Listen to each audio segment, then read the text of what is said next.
Okay, Phil, let's take that game back to front then, if you like. Real kick in the teeth at the end there.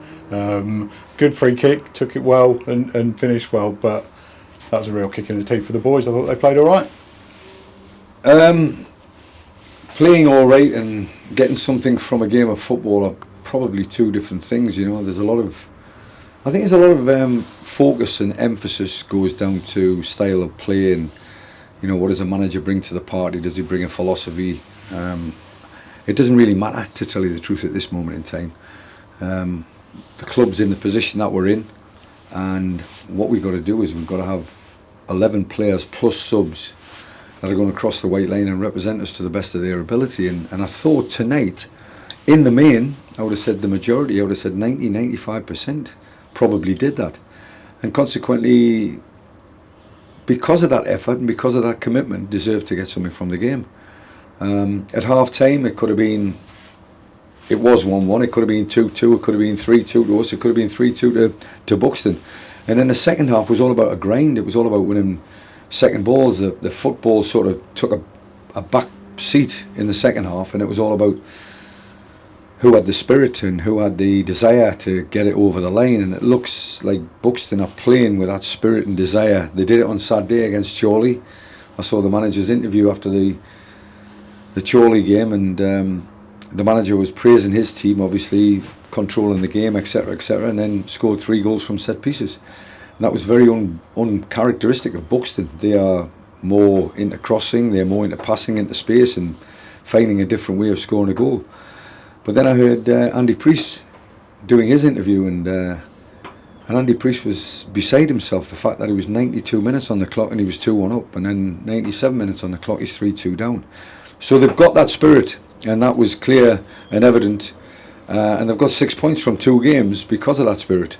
And if that's anything to go by, if that's a lesson for anybody, there it is. You know, Buxton have showed you that they're in the playoffs. The reason being is down to spirit, not down to quality. It's down to spirit and staying with the game plan, staying in the game, and then see what happens in the last few minutes of the game. And they've won 2 games out of it.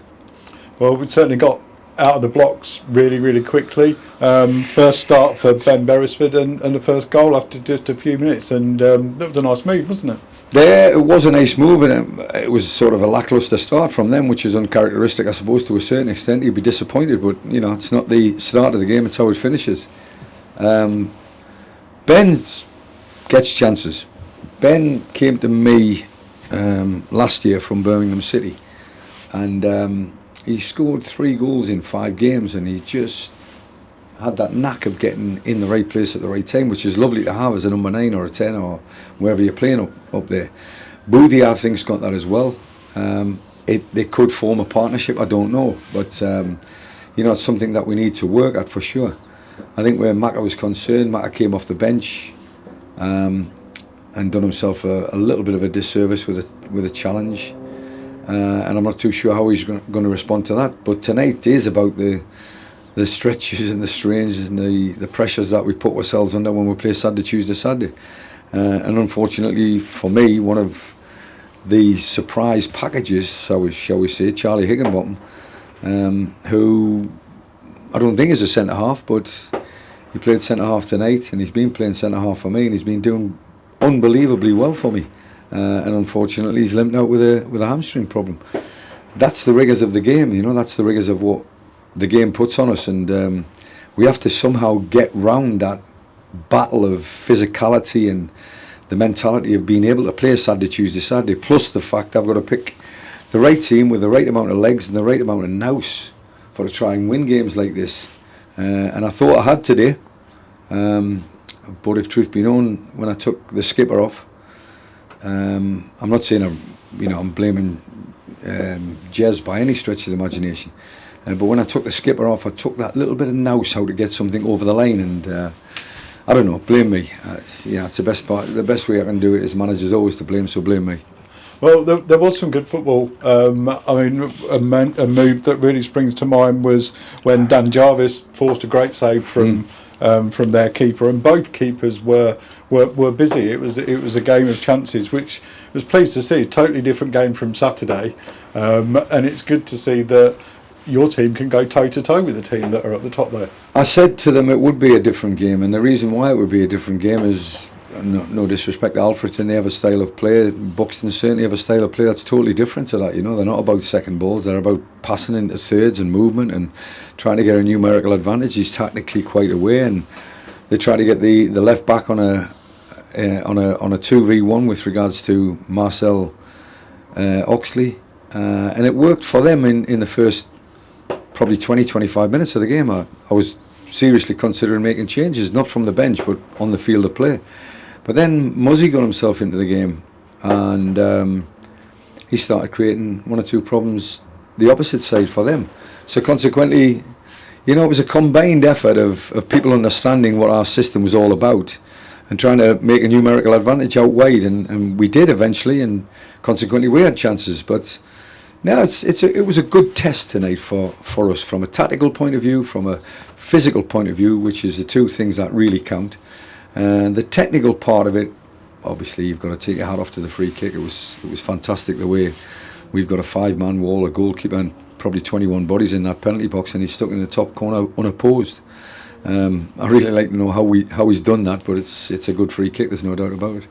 And players were out really early for the second half. I noticed that on Saturday as well. Was that a tactic of yours? No, not at all. They're keen as mustard, and I think I have to take my hat off to the skipper. DJ's got a hold of the armband, and he's wearing it with pride, and he's showing everybody that he wants to succeed at Peterborough Sports. He wants to first and foremost play well, but lead by example, and I think he's doing that.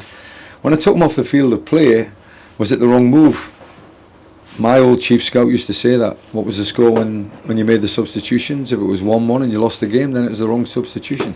Now that was the harsh reality of an old chief scout, but he's right. But when DJ came off, I think he'd be the first one to say thank God for that. You know, he's gone off, and there was fatigue in them legs, and I'm sure he'll be in the gym tomorrow warming down, and look forward to seeing what he looks like on Thursday, because at this moment in time DJ's first on the team sheet, as a captain should be. And debut tonight for Shaq after his injury. A lot of sports fans will be pleased to see him on the pitch. I think there's some positives, but the negativity of the goal in the last minute is heavily outweighs the little positives that we've got. You know, Ben Beresford has not played a full game for a long time, so him getting 70 whatever it was minutes. Then Shaq Colthurst, first time you've seen him, and he looked sharp, to be fair, but them minutes are going to have to mount up. Same with Muzzy. You know, first game that he played for me was against Hornchurch, and he played for 51 minutes and came off. And at the moment it seems as if it is a tale of injuries, you know, and what we've got to try and do is try and build a robust team, try and, in the process of trying to win games of football during the league campaign, we've got to try and build this resilience that can get players through Saturday, Tuesday, Saturday, because if we can't do that in this league, which is relentless, you know, we've got I think 10 games before we play South Shields on the last day of November. We've got to have players that can actually do that, and at this moment in time we're really struggling with that one, but at the same time we've given a good team a run for their money tonight. Yeah, and it is that Saturday, Tuesday for a couple of weeks now, isn't it? And we go again on Saturday at Curzon Ashton. That'll be another stiff test, won't it? Aye, absolutely. There's a lot of teams in this division that are playing some good football. There's some good players, there's no doubt about it, and there's some good coaches that can understand how to play, how to tactically get something from a game of football, and it's not easy. Doesn't matter at what level you're at, and yeah, I've been at a higher level, and I see the way the coaches do it at the top level, but they can afford to do, you know, all the weird and wonderful things at the top level. At this level, you've got to squeeze players and get every last drop out of a player's contribution to try and just win a game of football. And there's some good coaches doing that. Probably none more so important tonight than John McGrath, who's in the opposition's dugout. But I honestly thought we'd get a point out of this game, and not back to the drawing board, but just reassess I don't know, sometimes you look at your bank account and it doesn't look as healthy. Tonight, it's, you know, on Saturday it looked healthy. Certainly when we beat Kidderminster Harriers it looked healthy. But tonight it doesn't look as healthy, and I've got to make sure that on Thursday we've got some fit and rearing to go kind of players, and maybe the addition of one from the transfer market, who knows, but we've still got a lot of work to do. That's the key moment, the key point from tonight's game. We could have got a point from it, but we've got a lot of work to do.